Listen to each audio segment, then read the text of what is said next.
Hello welcome. मी तेजल चौकेकर खोत लोकशाही मिररच्या नव्या एपिसोडमध्ये तुम्हा सगळ्यांचं मनापासून स्वागत करते. खरं तर आपली स्वप्न पूर्ण करण्यासाठी आपण अतोनात प्रयत्न करत असतो, स्वप्नांच्या मागे पळत असतो. मात्र ज्यावेळी आपली स्वप्न पूर्ण होण्याच्या दिशेने धाव घेत असतात त्यावेळी होणारा आनंद काही वेगळाच असतो. असाच एक रियालिटी शोचा बादशाह आपल्या मनाशी, आपल्या उराशी स्वप्न बाळगून मुंबईत येतो आणि संपूर्ण महाराष्ट्रात नव्हे तर देशभरातील प्रेक्षकांच्या मनात हक्काचं स्थान निर्माण करतो. असाच तुम्हा आम्हा सगळ्यांचा लाडका, गुड लुकिंग, डॅशिंग, एनर्जेटिक आपला माणूस म्हणजे अमरावतीचा पोट्टा शिव ठाकरे माझ्यासोबत आहे. शिव, तुझं लोकशाही मराठीमध्ये खूप खूप स्वागत. खूप खूप धन्यवाद. कसा आहेस? एक नंबर. खरं तर इतर कलाकारांसोबत जेव्हा मी मुलाखत घेत असते त्यांचा, तेव्हा खूप दडपण येत असतं. मात्र तू आता समोर आहेस, दडपण मला कमी झालंय, कारण तू आपला माणूस आहेस, आपला हक्काचा माणूस आहेस. येस, अमरावतीवरून आता मुंबईत आलायस आणि आता मुंबईकर झालायस. खरं तर कसं वाटतं या ब्रँडेड दुनियेत जगायला? कसा वावरतोयस, कसं एन्जॉय करतोयस हे सगळं? मला मजा येते खरं सांगू तर. म्हणजे मला नव्हतं माहिती की स्वप्न बघताना आपण येतो की बघायचे, ते नव्हतं माहिती मला. कोणी सांगायचं की ती आपली दुनिया नाही आहे, ते जग आपलं नाही आहे. आपल्यासाठी जॉब करायचा, इंजिनिअरिंग करायची आणि जॉब करायचं. ते आई, आपले रिलेटिव्ह किंवा आपल्या जिथे राहतो आपण आजूबाजूचे सर्व काका काकू. पण म्हटलं बघूया ना, काय प्रॉब्लेम काही होगा. आणि मी जर पडलो जरी तर मला माहिती आहे कसं उठायचं, कसं शून्यापासून सुरू करायचं. तर मी घाबरत नव्हतो आधीपासून, आताही मी घाबरत नाही. तर मी आता ते पूर्ण होतं तर मला माहीतच नव्हतं की आई शपथ, ज्या छोट्या छोट्या गोष्टी मी बाप्पाजवळ मागितल्या त्या पूर्ण मिळतात यार.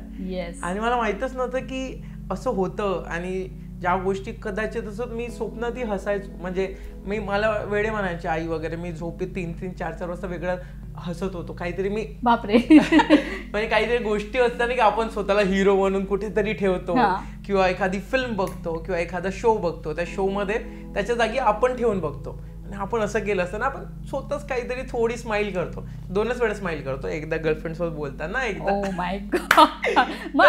दोन्हीदा मी मार खाल्लाय, दोन्हीदा की जो वेळ झालाय. आता स्वतःला मारून घेतलंयस का? मारलं म्हणजे चिमटे घेतो मी की मला आता खूप मेहनत करायची. म्हणजे तुम्ही इथे पोहोचल्यानंतर तुम्ही असं नाही करू शकत की अरे यार बन गया, नाही. अब आपको म्हणजे तुमची स्पर्धा खूप मोठ्या मोठ्या लोकांसोबत आहे. आणि म्हणजे असते आपल्या स्वतःसोबत पण आहे मार्केटमध्ये. जर जे रियालिटी शो मी केले आहे दरवर्षी नवीन येतो, नवीन शिव ठाकरे नको यायला. मला सांग, अमरावतीवरून जेव्हा मुंबईत आलास तो प्रवास कसा होता? कारण खूप अशक्य असतं रे मुंबईत येणं, स्वतःचं घर घेणं, स्वतःची आपल्या पैशातून कार घेणं. हे किती असं फील देणार आहे? कसं वाटतंय आतून? आता आपण तू स्वतः मुंबईकर झालायस, आता अमरावतीत नाही तर मुंबईत तुझं बस्तान बांधलेलं आहेस तू. तर हा सगळा स्ट्रगल पिरियड कसा होता? मला गंमत सांगू तुला की मुंबईत येणं कठीण नाहीये. इथे येऊन इथे राहणं, टिकणं हे कठीण आहे. म्हणजे मला वाटतं की खूप लोक येतात, मग फॅमिलीला सोडून येतात, मग फॅमिलीकडनं काही पैसे घेऊन येतात घरी ज्यांच्याकडे आहे, आपल्याकडे आपल्याला जमा करायचे. आणि मग जेव्हा झालं की एवढे आपण जाऊ शकतो, मग 8 दिवस झाले की परत जायचं. पण मला असं होतं की आत्ता जर मी मुंबईत आलोय तर मला इथेच राहायचंय, मला इथेच काम करायचंय, मला इथेच जग बनवायचं आहे. मन्नत समोर जाऊन बघायचं की म्हणजे ते इन्स्पायर करत होते मला, त्यांची जर्नी. SRK म्हणजे शाहरुख सर, म्हणजे त्यांची जर्नी जी मी अजूनही इंटरव्ह्यूमध्ये ते छोट्या छोट्या क्लिप्स बघतो, मला मजा येते. नाही तेवढं मोठं घर, आता फ्लॅट झालाय, काही दिवसांनी थोडं अजून मोठा येईल, अजून मोठा येईल, पण एक दिवस होईल. आता इथे पोचलोय तर मला माहित आहे की गोष्टी मिळतात. बट जर तुम्ही ऑनेस्टीने मेहनत केली, इंटेन्शन तुमचं चांगलं असलं तर. पण मला मजा आली, जी जर्नी होती मला खूप मजा आली. आणि मी सांगतो, मला आता ट्रस्ट मी की 100% स्वप्न पूर्ण होतात. जस्ट तुम्ही टिकून राहा. असं कधी कधी होतं की आपण जस्ट पोचणारच असतो ना, आपण गिव्हअप करतो. आणि आपल्या आजूबाजूनी लोक आहेत जे प्रेम करतात आपल्याला की अरे बाबा तिथे तुझ्यासारखे लाखो लोक आहेत. आणि ते घाबरतात की असं नको व्हायला, कुठेतरी तू हरवायला तिथे, तू ये परत, काहीतरी गव्हर्नमेंट जॉब कर, इंजिनिअरिंग झाली आहे तरी नॉर्मल लाईफ जी, लग्न कर, 2 बाळ राहील, चिंटू पिंटू राहतील. किती पुढचा विचार आहेत ना ते मला सांगतात. मग ते ऐकल्यानंतर नाही मला ये वाली दुनिया म्हणजे जी. आणि मुंबई सोबत ना माझं खूप इमोशनली अटॅचमेंट आहे.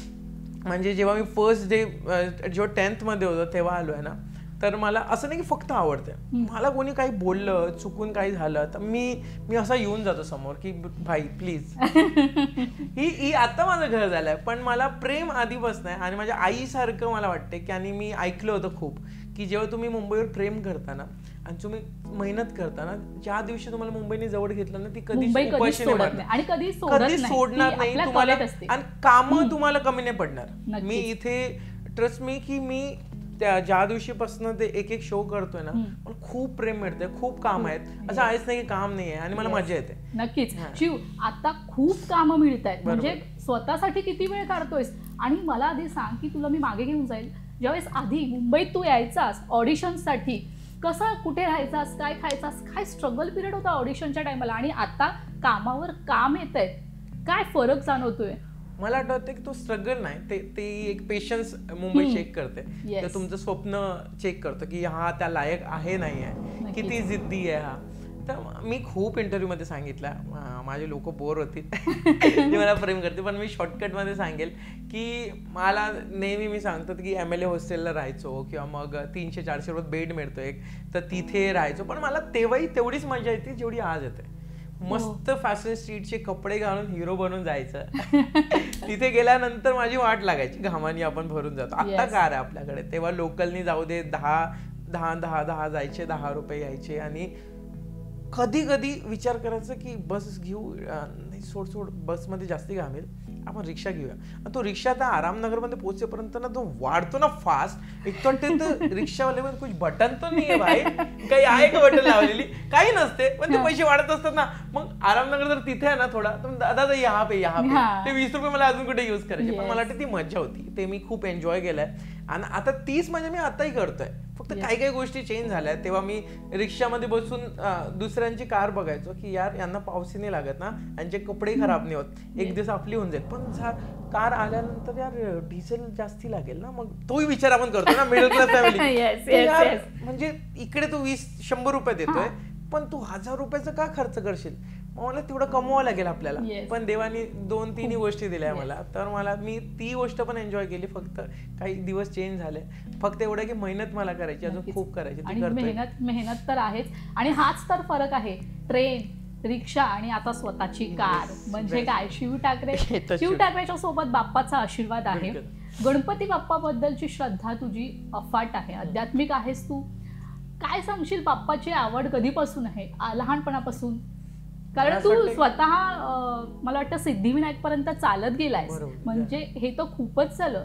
म्हणजे मला तुला गंमत सांगू का, आता मी टीव्हीवर येतोय म्हणून नाही, तसे खूप लोक आहेत की जे पायी जातात आणि उपवास ठेवतात, मंगळवार म्हणू दे, शनिवार म्हणू दे, आणि महाराष्ट्रात बाप्पाला आपला फॅमिली मेंबर मानणारे लोक ना, म्हणजे असं मी नाही, असे खूप लोक आहेत. म्हणजे महाराष्ट्राच्या बाहेर पण गणपती बाप्पा बसतात, पण त्यांचं बसवतात ते जस्ट, म्हणजे काय म्हणू त्याला, ट्रेंड अर्धे लोक तेच फॉलो करतात, एक छानशी मूर्ती आणायची. पण ज्या आपल्या महाराष्ट्रात एक छोटी गोष्ट, दुर्वा असतात, 21 दुर्वा, सकाळी उठल्याबरोबर त्यांची पूजा झाली पाहिजे, संध्याकाळची एक आरती झाली पाहिजे, दुर्वा झाल्या पाहिजे, ते फक्त महाराष्ट्रात होतं.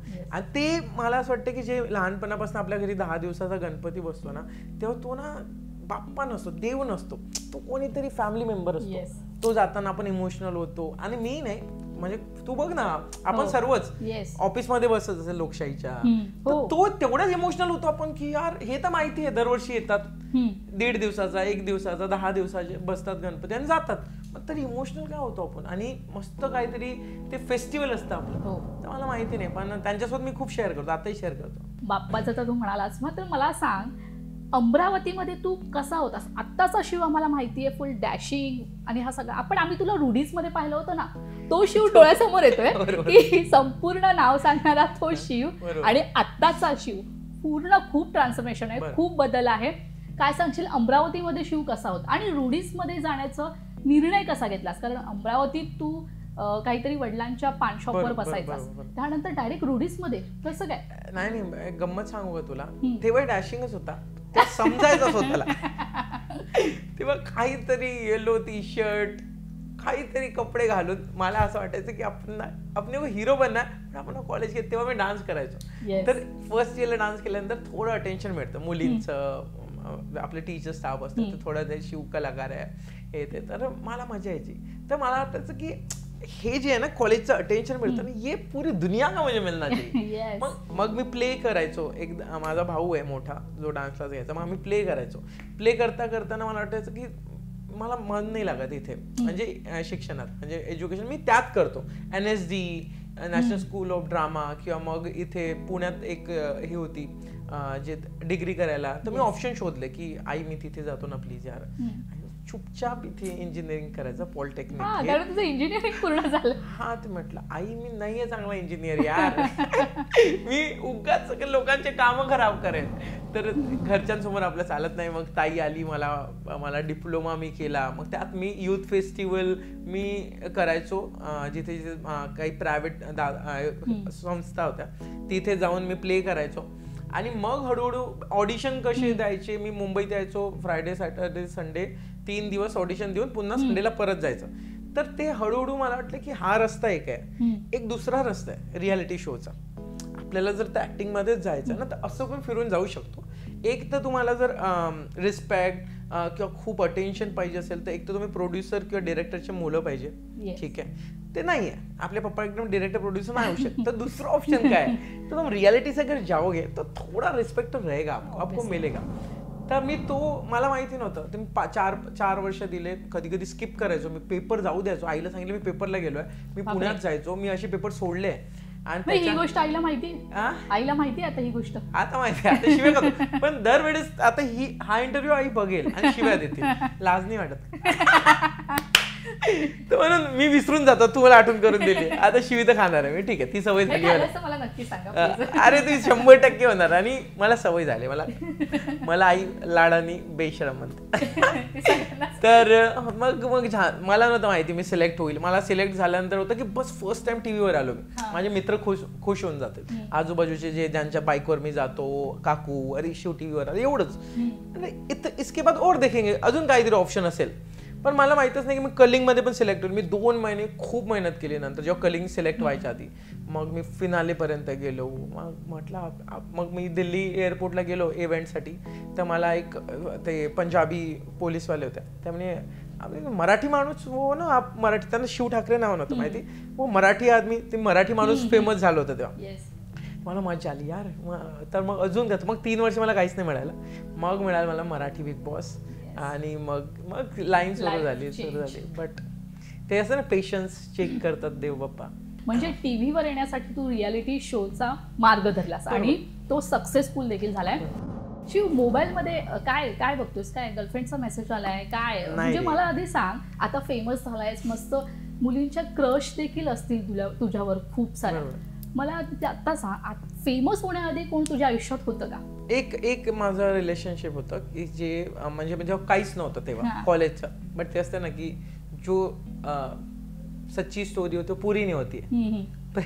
प्रेम कथा कोणाचीच पुरी नाही झाली. तर मला ते होतं की माझं करिअरच माहित नाही मला की एक्झॅक्ट मी क्या बन राहू, मी माझं होईल नाही होईल, मला सक्सेस मिळेल नाही मिळेल. मी स्वतः झालो पाहिजे ना. त्या एका मुलीला राणीसारखं ट्रीट करायसाठी राजा बनावं लागेल ना. तो मैं तब तक नहीं बना था. तर मग तिचं लग्न झालं. बट उसके बाद मी कामावर फोकस केलं. तर ठीक आहे, जे होतं चांगल्यासाठी होतं. तर आता सब नाही मिळतं ना, सगळंच मिळत नाही. एक गोष्ट मिळेल तुला. तर मी चूज केलं करिअर. त्याच्यात माझी पण तेवढीच चूक आहे. म्हणजे मी तिला चूज केलं असतं तर माझं लग्न झालं असतं. पण माझं कदाचित तसं झालं असतं की मग तिला घेऊन आल्यानंतर माझी जबाबदारी वाढली असते ना. तर मी असं नाही निघू शकत मी मुंबईला. मग मला 2 लोक होते ना. आई बाबा तर आहेच, पण तिच्यावर लक्ष द्यायला पाहिजे होतं मी. तिची स्वप्न असतील. मग चूज केलं करिअर. बट बेस्ट आहे की ठीक आहे, जे होतं चांगल्यासाठी होतं. पण आता काय चालू? आता माझ्या ह्याच्यात मस्त कामं सुरू आहे छान. आता मला असं वाटतं की म्हणजे आता कुठली गोष्ट करताना असं असतं ना की आपण आई बाबांना बघतो की जो भी चीज हो परमनंट हो. म्हणजे जी झाली तर लास्ट पर्यंत राहिली पाहिजे. आणि आता ज्या गोष्टी होतील मला नाही माहिती की मी खूप ओल्ड स्कूल आहे. म्हणजे मला काही गोष्टी असतात की आता मी केलं आणि मग मी फेम मिळाली मला. त्या रिलेशनशिपमध्ये मी खूप काय म्हणतात इन कॅश केलं आणि मग तिच्यावर लग्नच नाही केलं. तो वो कुठेतरी मलाच नाही आवडणार आणि मन नाही लागणार माझं. तर असेलही तर मी वर्कआउट होत असेल तर कदाचित करेल की देख परमनंट. मग तिलाही पाहिजे असते. आजकाल मुली पण तशाच आहे की ऑब्व्हियसली की त्यांनाही टाइमपास नसते करायचा किंवा चल चिल करते, तर त्यांनाही परमनंट पाहिजे. पण वर्कआउटही झालं पाहिजे. असं नाही की दोघांचंही झालंय, 2 फॅमिली इन्व्हॉल्व्ह होतात. आणि मी आपल्या त्या महाराष्ट्रातून आहे की आपण पहिले आईबाबांना बघतो. तर फक्त असं नाही की मुलगी आली आणि मी खुश आहे, मी कुठेतरी तिला घेऊन राहतो, आई बाबा कुठेतरी आहेत. नाही, मी कळते की तुलाही खुश ठेवेल मी, पण तुला तेवढंच बघावं लागेल बॅलन्स करणं की माझे आई बाबा पण खुश राहतात. हे नाही बोल रहा की तुला खूप कॉम्प्रोमाइज करावं लागेल. मैं हूं ना बॅलन्स करणे गेले, पण आई बाबांना मी सोडून नाही जाऊ शकत ऑब्व्हियसली. तर त्यासाठी थोडी म्हणजे आता करिअरवर फोकस आहे. आणि आई शोधेल आणि नाही शोधली आणि तुम्ही शोधेल. आई शोधणार आहे असं शिवचं म्हणणं. आई नक्की हा इंटरव्ह्यू पहा. कॅमेरा समोर असते फक्त बोलायचं की मी किती चांगला आहे, पण असं नसतं.